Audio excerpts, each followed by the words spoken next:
এর সামনে আসবে বিটকয়েন, ওইটার মধ্যে সুদের ভিতর উপর সুদ, তার উপর আসতেছে একটা সিস্টেম যেটা অলরেডি কয়েকটা কান্ট্রিতে অ্যাপ্লাই হয়ে গেছে, চায়নায়, উত্তর কোরিয়া, দক্ষিণ কোরিয়া ইত্যাদি কান্ট্রিতে।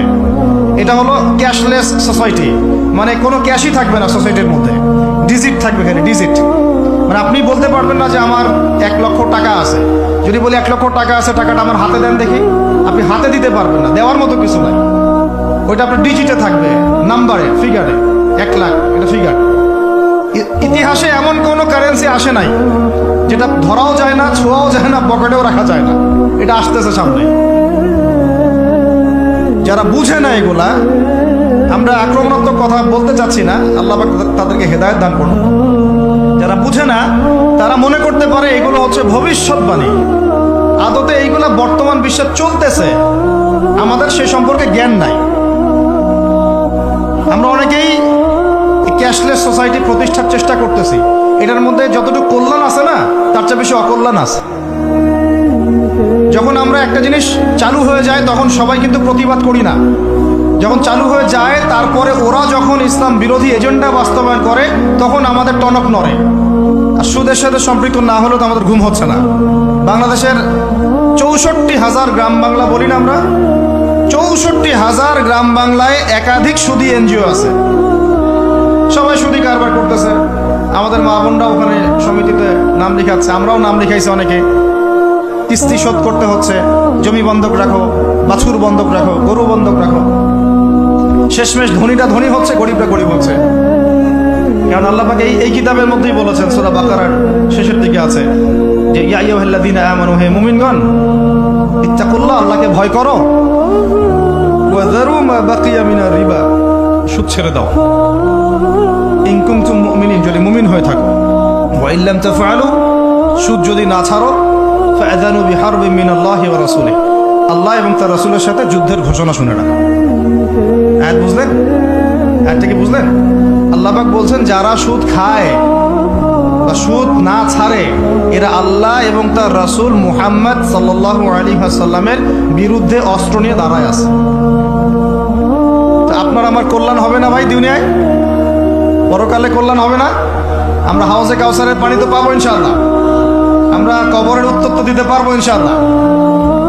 আমাদের জন্য নবী সাল্লাল্লাহু আলাইহি ওয়াসাল্লাম সুপারিশ তো করবেন ইনশাআল্লাহ, সুপারিশ তো নবীজি করবেন, এটা ঠিক আছে, এটা তো ঠিক আছে। কিন্তু কোরআনে যে আল্লাহ পাক বললেন সুদ যদি তোমরা না ছাড়ো তাহলে জেনে রেখো তোমরা আল্লাহ এবং তার রাসূলের বিরুদ্ধে যুদ্ধ করতেছো। তো এখন এটা আমরা কিভাবে আল্লাহ পাককে বুঝ দিব? দুনিয়াতে তো বুঝ দিলাম, দুনিয়াতে হয়তো কারো ক্ষমতা আছে, জবানটা বন্ধ করে দিল, এই কথা বলতে পারবেন না, চুপ একদম, সম্ভব কিনা? দুনিয়াতে হয়তো সুদের মহাজন যারা একত্রিত হয়ে দেখা গেল যে একে তো সরাইতে হবে রাস্তা থেকে, এত মারাত্মক কথা বলতেছে, সরাই না হয় দিল, হতেও তো পারে, ইতিহাসে হয় নাই এমন।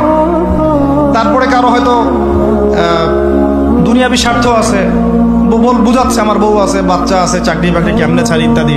তো সব না হয় বুঝলাম, আল্লাহ পাকের সামনে আপনি এখন কি বুঝটা দিবেন? রাসূলের সামনে দাঁড়ায় কি বুঝটা দিবেন? দিতে হবে কি না জবাবটা? আজ হোক আর কাল হোক দিতে হবে কি না? পরকালে যেতে হবে তো নাকি? তাই যদি হয়, এটা যদি আমাদের ফাইনাল ডেস্টিনেশন হয়, চূড়ান্ত গন্তব্য হয়, তাহলে কোন ব্যক্তি বুদ্ধিমান, যে দুনিয়াতে সংশোধিত হয় সে, নাকি পরকালে যে ব্যক্তি অপেক্ষায় বসে থাকে সে? এখন এই সংশোধনের দিকে যদি আমরা দাওয়াত দিই, আমরা কি মৌলবাদী হয়ে যাব? সমাজের শত্রু হয়ে যাব? দেশ ও জাতির শত্রু হয়ে যাব? সুদী কারবার ছাড়া অর্থনৈতিক বিষয় কি চালানো সম্ভব না? হ্যাঁ, যখন এই সুদী ব্যাংকিং সিস্টেম, ওয়ার্ল্ড ব্যাংকেরটা তো 1995-এর দিকে আসছে, তারও আগে ছিল ওই যে ব্রিটেনের দি ব্যাংক অফ ব্রিটেন, যেটা প্রথমে ছিল, প্রথমের দিকে আর কি। ও সারা বিশ্বকে শাসন করতে এক সময়, তার আগে করেছে জার্মানি, তারপরেও আসছে ও। এই পশ্চিমাদের দৌরত্ব ফরাসি বিপ্লবের পরে, ওয়ার্ল্ড ব্যাংক আসছে 1995-এর দিকে, 45-এর পরে। এর আগে মুসলমানরা বিশ্ব শাসন করে নাই, 4 খলিফা করেন নাই, উমাইয়ারা, আব্বাসীয়রা, ফাতেমেরা, মোগলরা, তুর্কিরা, উসমানীয়রা, তারা কি বিশ্ব শাসন করে নাই?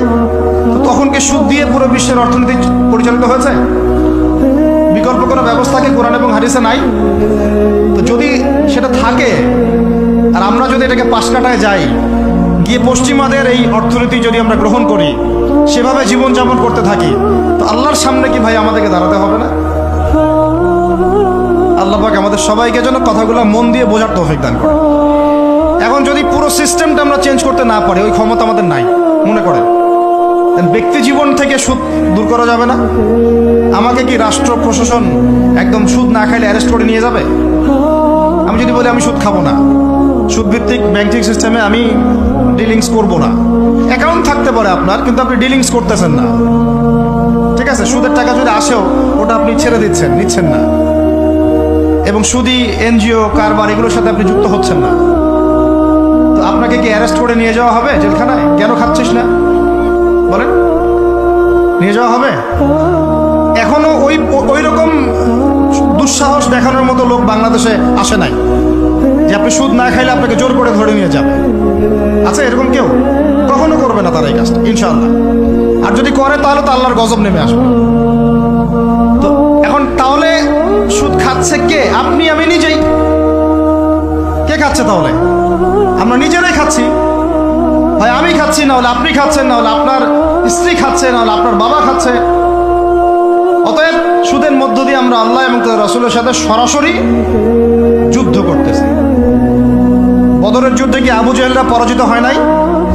উহুদের যুদ্ধে, খন্দকের যুদ্ধে, মুতা, ইয়ারমুকে, এই শতাব্দীর পর শতাব্দী আল্লাহ এবং তার রাসূলের বিরুদ্ধে যারা দাঁড়াইছে, তারা কি কখনো টিকতে পারছে?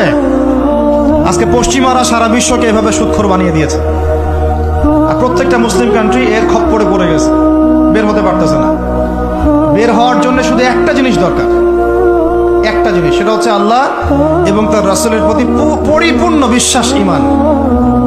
এইটা আমাদের অর্জন হয় নাই, এটাই সত্য কথা। অর্জন যদি হতো তাহলে আমরা বিকল্প চিন্তা করতে পারতাম।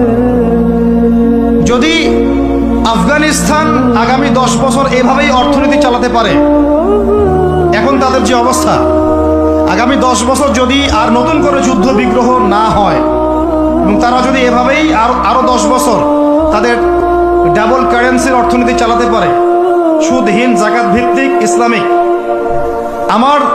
আমাদের বিশ্বাস আগামী 10 বছরে দেখবেন তারা মার্কিন ডলারের উপরে আধিপত্য বিস্তার করেছে, ইনশাআল্লাহ। ইনশাআল্লাহ। আমি ইকোনমিক্স নিয়ে পড়াশোনা করেছি ভাই, এমনি কথা বলতেছি না। অনলাইনে যারা আপনাদেরকে এইসব তালগোল মার্কা কথাবার্তা বুঝায়, যে কাগজের টাকা নিয়ে উল্টাপাল্টা কথা বলছে, ইলেকট্রনিক মানি নিয়ে উল্টাপাল্টা কথা বলতেছে, বিটকয়েন, ক্রিপ্টোকারেন্সি নিয়ে কথা বলতেছে উল্টাপাল্টা, ভাই এগুলো আমরা জেনে বুঝে কথা বলতেছি, জেনে বুঝে পড়াশোনা করে। এগুলোর উপর আমরা থিসিস করেছি ইউনিভার্সিটিতে, এগুলোর উপরেই। এমনি কথা বলতেছি না যে পেপার মানি আপনার পকেটে, আমার পকেটে যেটা আছে আপনার পকেটেও সেটাই আছে, এর ভিতরেও সুদ আছে। ইলেকট্রনিক মানি যেগুলো আমরা ইউজ করতেছি, এগুলোর ভিতরেও সুদ আছে, অল্প হোক আর বেশি হোক।